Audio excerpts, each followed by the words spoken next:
हरिओम मित्रों, ज्ञान मंत्र में आप सभी का हार्दिक अभिनंदन है और ईश्वर आप सबका मंगल करे।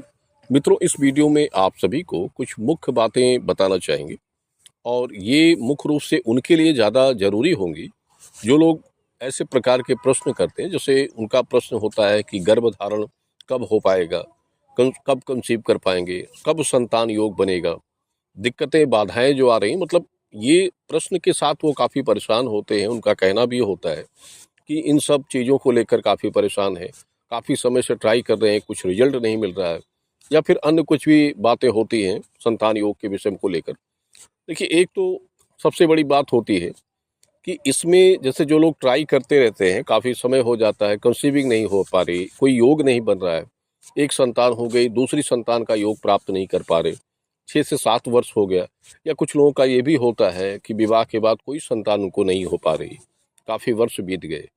तो ये जो कुछ प्रक्रियाएं होती हैं, देखिए इसमें कुछ कारण होते हैं। एक तो जैसे कुंडली देखी जाती है, मान लीजिए पति पत्नी की डेट ऑफ बर्थ देखी जाती है, तो उसमें योग देखा जाता है कि आपके पास संतान के योग क्या हैं, कौन कौन से कारक ग्रह योग संतानों के बन रहे हैं, किस संतान के लिए किस वर्ष का योग समय बन रहा है, कौन से वर्ष में उस संतान का योग बनेगा। और साथ ही साथ ये भी देखा जाता है कि उससे बाधित समस्या क्या आ रही है, यानी जो आपके साथ रिजल्ट हो रहे हैं, नेगेटिव रिजल्ट जो आपको मिल रहा है, तो उसमें समस्या किस प्रकार की बन रही है, ये भी आपके लग्न योग से देखा जाता है। देखिए, ग्रह जो होता है ये सबसे बड़ा होता है हर विषय के मामले में। जैसे जिस विषय के मामले में आप सोचते हैं, उसका विचार करते हैं, उसको पाने का प्रयास करते हैं, तो उस संबंधित ग्रह जो होता है वो सबसे बड़ा होता है जीवन काल में, क्योंकि मनुष्य का जीवन जो होता है ग्रहों पे आधारित होता है। आप ग्रह के अनुसार चलते हैं। जैसे लोग कहते हैं कि जब ग्रह अच्छे होते हैं या ग्रह खराब होते हैं तो मनुष्य का अच्छा बुरा समय आता है। तो इसी अनुसार वो चीज़ें भी आपके साथ होती हैं, एक संयोग के साथ। जैसे आप कुछ चीज़ों के लिए प्रयास करते हैं, वो नहीं मिल रहा है आपको, तो उसका संयोग नहीं है आपके पास अभी, या फिर कोई दिक्कत है या कोई समस्या है जिसको आप समझ नहीं पा रहे, जिसको आप पकड़ नहीं पा रहे, और उस कारण से आपके पास वो चीज़ प्राप्त नहीं हो रही। जैसे कुछ लोग संतान के लिए प्रयास करते हैं, काफ़ी समय हो जा रहा है, कोई रिजल्ट उनको नहीं मिल रहा है, तो उसमें भी कारण है। या तो आपके पास संयोग नहीं है, जब आप ट्राई कर रहे हैं उसमें संयोग नहीं बन रहा है, या फिर कुछ अड़चन है, कुछ दिक्कत है आपके लग्न दशा में, इस कारण से वो बाधा जो है उस योग को प्राप्त करने नहीं दे रही। हमने देखिए कई लोगों को ये देखा है कि जैसे लोग ट्राई करते हैं, कुछ लोग जैसे कंसीव करते हैं, 6 माह 7 महीने 1 वर्ष हो जाता है, कंसीविंग नहीं होती है। कुछ लोग 1 से 2 महीनों में ट्राई करते हैं, गर्भ हो जाता है और संतान योग भी बन जाता है। तो यहाँ कारण है कि जिनका सब कुछ ठीक है उनका हो गया, जिनके अंदर कुछ समस्या है या फिर योग समय नहीं आ रहा है उनका, एक मतलब जो समय बनना चाहिए वो समय अभी नहीं है। जैसे देखिए, एक होता है कि जैसे समय से पहले कोई भी चीज़ आप प्राप्त करने के बारे में सोचते हैं तो वो आपको प्राप्त नहीं होगा। जिसके भाग्य संयोग में जब जो चीज़ जिस समय में जिस वर्ष में प्राप्त होना लिखा होगा ग्रह दशा के हिसाब से, तो उसी समय वो प्राप्त होगी। उसके पहले आप उसको प्राप्त नहीं कर पाएंगे। और वही होता है कि जब आप प्राप्त नहीं कर पाते हैं तो परेशान होते हैं। और इसके लिए देखिए, परेशान होने की आवश्यकता नहीं होती है, इसके लिए आवश्यकता होती है कि थोड़ा सा बुद्धि का प्रयोग करिए आप। और उस बुद्धि के प्रयोग करने से ये होता है कि थोड़ा सा अपनी दिनचर्या, कार्य प्रवृत्ति और अपने साथ साथ जो नियम है उन पर थोड़ा सा सुधार करने की आवश्यकता है, और सही चीज़ जानने की आवश्यकता होती है कि कारण क्या है, मुख्य कारण क्या बन रहा है, वो चीज़ जानने की इसमें विशेष आवश्यकता होती है। और ये हम सभी को बताते हैं कि निरर्थक परेशान होने से, मन को मतलब दुखी करने से, बोझ डालने से कोई फ़ायदा नहीं होता है। हम ये कहते हैं जैसे अभी आप किसी वर्ष में शुरू कर रहे हैं, ट्राई कर रहे हैं, उसमें नहीं हो रहा, हमने आपको आपके लग्न दशा को देखा, विचार किया, उसमें ग्रह के हिसाब से ये बताया कि नहीं सब कुछ ठीक है, आप इस वर्ष को छोड़कर अगले वर्ष प्रयास करिए। आपने उस वर्ष को छोड़ दिया, अगले वर्ष आपने प्रयास किया, उस वर्ष में संयोग था और वो प्राप्त हो गया आपको। तो यहाँ चिंता किसकी बात की है, यही है कि थोड़ा सा आपको रुकना पड़ेगा। लेकिन जो निरर्थक परेशान होने की बात होती है, वहाँ से अच्छा तो यही होता है कि आप थोड़ा सा प्रतीक्षा कर लीजिए, उसके बाद फिर आप कोशिश करिए, तो ये ज़्यादा अच्छा होता है। हमने देखिए कुछ लोगों को व्यक्तिगत रूप से जो जानकारियाँ दी उसमें बताया कि आपके लिए अभी समय 1 वर्ष 2 वर्ष से ही नहीं चल रहा, योग है ही नहीं, तो आप क्या करेंगे इसमें? तो उन्होंने उन बातों पर ध्यान दिया और उसके बाद ट्राई किया, फिर बाद में हमें बताया कि आपने मना किया था और अभी हमने प्रयास किया तो हो गया। तो कारण था कि वो समय आपके पास संयोग नहीं था, अभी है तो हो जाएगा। तो इस यही बात होती है कि जो ग्रह दशा आपके पास जिस समय के लिए संयोग बना रहे हैं, वो समय संयोग उसी में प्राप्त होगा। बाकी देखिए, कुछ जैसे ट्राई करते हैं आप, तो थोड़ा-सा उसमें भी दिक्कत होती है कि गर्भधारण की जो प्रक्रियाएँ हैं आपकी, वो गलत होती हैं। आप सही नियम के साथ कंसीव नहीं कर पा रहे हैं। आपका समय गलत है, आपका टाइमिंग गलत है, आपका तरीका गलत है, आपके खान-पान की जो समय सारणी है, वो सही नहीं है और स्त्रियों के ओव्यूलेशन का जो चक्र है, वो भी सही नहीं चल रहा हो। तो ये भी कारण होता है कि आप कंसीव नहीं कर पा रहे हैं। इसमें भी थोड़ा-सा सुधार करने की आवश्यकता होती है कि आप सही समय, सही खान-पान का प्रयोग करिए, सही दिनचर्या का प्रयोग करिए। और जैसे हम पहले भी बताते हैं कि रिलेशन की प्रक्रियाओं में जब समय आता है, तो वैसे भी पति-पत्नी को चाहिए कि जैसे तली-भुनी चीज़ें, ऑयली चीज़ें जिसमें तेल की मात्रा अधिक होती है, खट्टी या अधिक तीखे वाली चीज़ों का प्रयोग नहीं करना चाहिए, कम से कम 1 माह तक।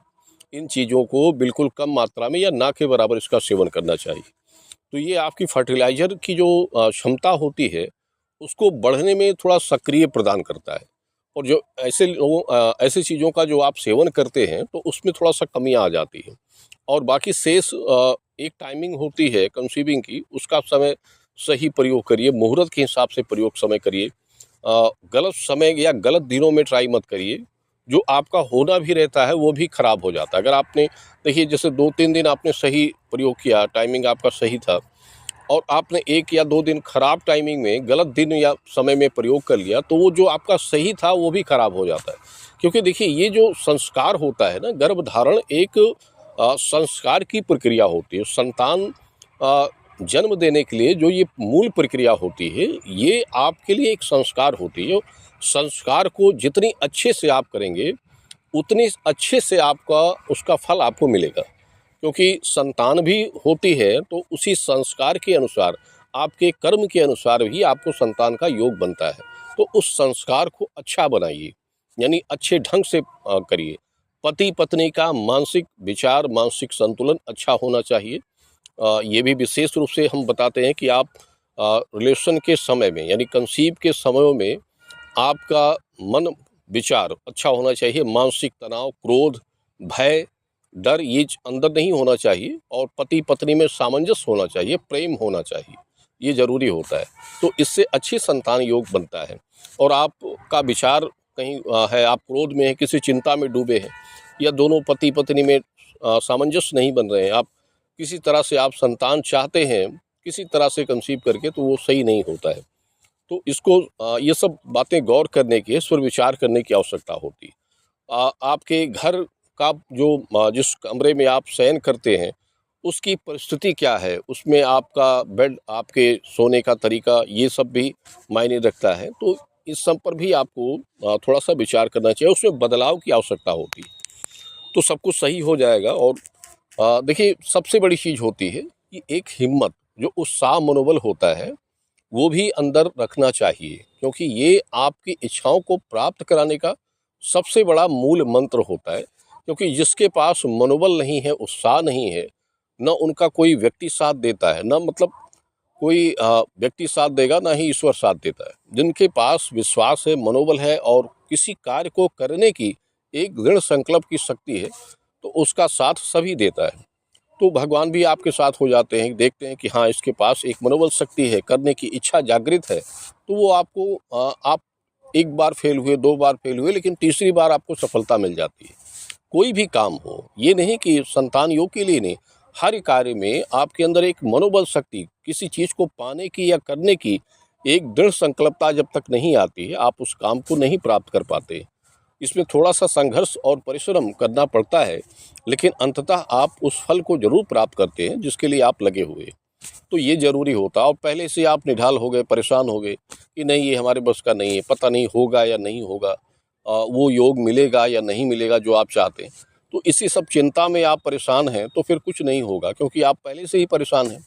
तो परेशान होने की आवश्यकता नहीं। देखिए, जो संयोग, जो भाग्य ईश्वर ने आपके साथ बनाकर दिया है आपको, वो आपको मिलेगा, उससे आप बच नहीं सकते हैं। जो नहीं दिया है उसको फिर ये समझ लें कि आपके भगवान आपको ये नहीं देना चाहता है। तो वही देखिए, देता तो सभी को ईश्वर ही है, जो सुख है वो ईश्वर के ही द्वारा प्राप्त होता है सभी के जीवन में।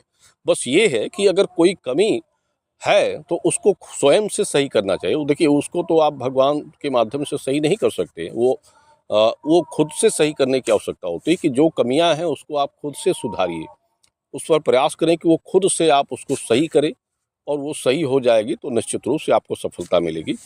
ये हम अपने एक व्यक्तिगत अनुभव के अनुसार आप सभी को बता रहे हैं, क्योंकि ये हमारा एक व्यक्तिगत जो अनुभव है वो हम आपको बता रहे हैं। हम सभी के लिए देखिए चाहते हैं कि जो लोग परेशान हैं, निराश हैं, उनके जीवन में संतान का सुख योग बने, सभी को सफलताएं मिले, सभी की इच्छा पूरी हो। ये हमारा एक मतलब सभी के लिए कामनाएं होती हैं।